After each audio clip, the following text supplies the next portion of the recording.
Hello students, welcome to my channel study with hello Suman. तो आज के इस वीडियो में हम लोग सॉल्व करने वाले हैं दो चर में रैखिक समीकरण। दो चरों में रैखिक समीकरण क्या होता है, इसको इंग्लिश में हम लोग बोलते हैं linear equation in two variable. ठीक है, तो ध्यान से देखिएगा, इस चैप्टर को आज हम लोग स्टार्ट कर रहे हैं और इसमें कई सारे क्वेश्चन हैं और कुछ बेसिक कंसेप्ट भी हम लोग देखेंगे। ठीक है, क्योंकि अगर आप इसका जो नियम है, जो यहाँ पे आपका दिया गया है बेसिक इंट्रोडक्शन, यानी कि सामान्य जो नियम है, उसको अगर आप रूल्स को अगर आप फॉलो नहीं करेंगे तो आप इस टाइप के क्वेश्चन को सॉल्व नहीं कर सकते हैं। ठीक है, तो इसमें आपका ज़्यादा क्वेश्चन नहीं दिया गया है, इसमें आपका टोटल क्वेश्चन है 39। तो हम लोग क्या करेंगे, part by part her video को हम लोग डिटेल से कवर करेंगे। ठीक है, तो स्टूडेंट्स, अगर आप मेरे चैनल पर नए हैं तो प्लीज़ इस चैनल को सब्सक्राइब करना मत भूलिए। इस वीडियो के नीचे एक सब्सक्राइब बटन दिया गया है, उस बटन को प्रेस कीजिए और नोटिफिकेशन को ऑल पे प्रेस करिए, ताकि इस तरीके का हर वीडियो का नोटिफिकेशन आप तक पहुँचे।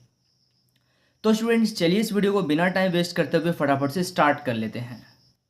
तो सबसे पहले हम लोग देखेंगे इसमें बेसिक इंट्रोडक्शन। तो यहाँ पे मैं लिखता हूँ दो चरों वाले रैखिक समीकरण। ठीक है, तो सबसे पहले इसका इंट्रोडक्शन में अगर आप इसको देखेंगे तो, क्योंकि ये समीकरण है, यानी कि आपको क्या मिलेगा, आपको इक्वेशन मिलेगा। ठीक है, आपको क्या मिलने वाला है, आपको इक्वेशन मिलने वाला है। और सबसे पहला जो इक्वेशन होगा वो किस तरीके का होगा, जो आपका समीकरण होगा वो होगा आपका a x plus b y plus c is equal to zero. ठीक है, ए एक्स, क्योंकि चर इसमें क्या है, दो चर हैं। अगर मैं आपको बोलूं कि ए एक्स प्लस सी, ये क्या है, ये है आपका क्या, एक चर में रैखिक समीकरण। ठीक है, क्योंकि इसमें चर कितना है, एक है, लेकिन इसमें x का भी टर्म होगा, y का भी टर्म होगा, तब हम लोग इसको बोलेंगे दो चर वाले रैखिक समीकरण। अब इसमें रूल क्या बोलता है, इसमें रूल ये है कि x यानी कि a जो है वो कभी भी आपका जीरो नहीं होना चाहिए और b भी कभी आपका जीरो नहीं होना चाहिए। इसका मतलब ये है कि अगर यहाँ से x नहीं होता है या फिर y नहीं होता है, दोनों में से अगर कोई एक भी ना हो तो भी हम लोग दो चर में रैखिक समीकरण नहीं बोलेंगे। मान लीजिए a का टर्म जीरो है, तो यहाँ पे क्या बचेगा आपका बी वाई प्लस सी, तो ये आपका दो चर वाले रैखिक समीकरण नहीं होगा, ये एक चर वाले रैखिक समीकरण होगा। ठीक है, इसलिए यहाँ पे बोला जा रहा है कि ना ही a जीरो हो सकता है ना ही b जीरो हो सकता है।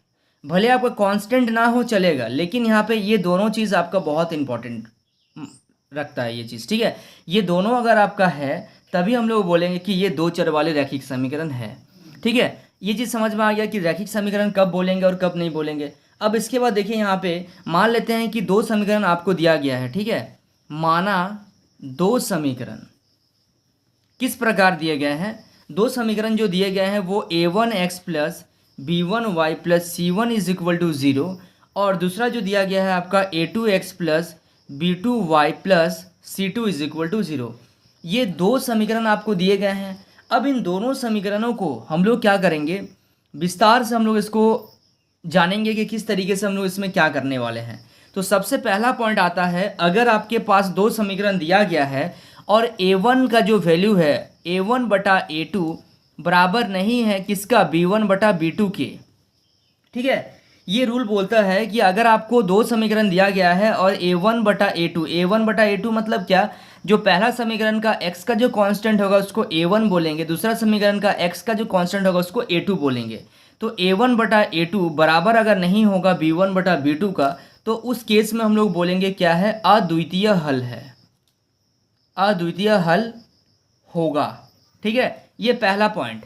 दूसरा पॉइंट में क्या होता है, अगर मान लीजिए कि a1 बटा a2 बराबर है b1 बटा b2 का और ये भी बराबर है c1 बटा c2 का, यानी कि सभी वैल्यू x का, y का और आपका जो कांस्टेंट नंबर होगा दोनों समीकरण का अगर सारा कांस्टेंट वैल्यू जो है वो क्या है, बराबर है, यानी कि x का x के साथ बराबर है, y का y के साथ बराबर है और कांस्टेंट का कांस्टेंट के साथ बराबर है, तो उस केस में हम लोग बोलेंगे कि इसका क्या होगा, कितने हल होंगे, अनंत हल होंगे, अनंत हल होंगे।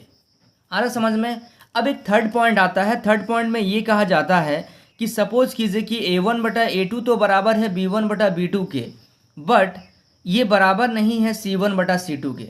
तो इस केस में हम लोग क्या करेंगे, इस केस में हम लोग लिखेंगे कि कोई हल नहीं होगा। ठीक है, कोई हल नहीं होगा। आ रहा समझ में? तो 3 पॉइंट आपको यहाँ पे दिया देखना होगा जब आपको 2 समीकरण दिया जाएगा।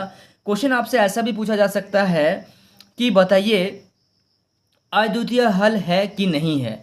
तो उस केस में आपको ये जानना होगा, आपको ये याद रखना होगा कि अद्वितीय हल हम लोग कैसे निकालते हैं।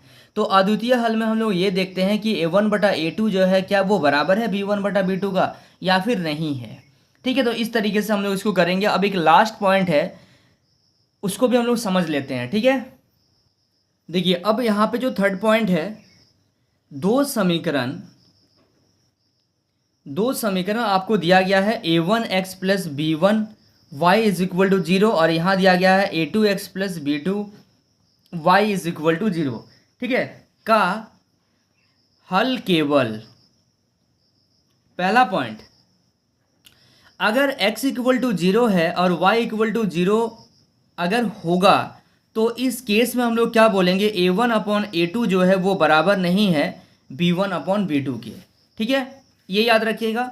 और दूसरा पॉइंट में बोला जा रहा है अगर x इक्वल टू 0 है, और देखिए पहला पॉइंट में क्या बोला कि 2 समीकरण आपको दिया गया का हल केवल होगा अगर x इक्वल टू 0 है और y इक्वल टू 0 अगर होगा तो a1/a2 जो है बराबर नहीं है b1/b2 का।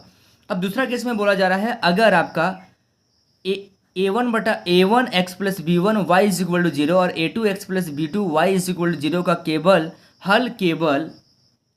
के अनंत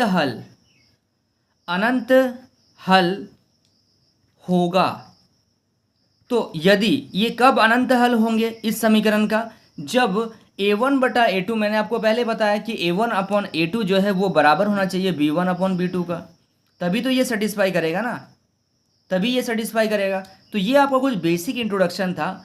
अब जब हम लोग क्वेश्चन करेंगे तब तो मैं आपको एक बार डिटेल बताऊंगा ही बताऊंगा, लेकिन आप अगर पहले से इस चीज़ को जान रहे हैं तो आप खुद से भी क्वेश्चन को ट्राई कर सकते हैं और आपके लिए ये बेनिफिट होगा कि आप क्वेश्चन को बहुत जल्दी समझ पाएंगे। जब मैं आपको बोलूँगा कि अद्वितीय हल आपको निकालना है तो आपको फट से क्लिक करना चाहिए कि a1/a2 जो है वो बराबर नहीं होगा b1/b2 का। जब मैं बोलूँगा अनंत हल है, इसमें क्या होगा कि a1/a2 बराबर होगा b1/b2 का। यहाँ पे मैंने c नहीं लिखा है क्योंकि यहाँ पे कोई कांस्टेंट नंबर आपको नहीं दिया गया है, c का टर्म नहीं दिया गया है। अगर c का टर्म होता तो इक्वल टू c1/c2 भी होता।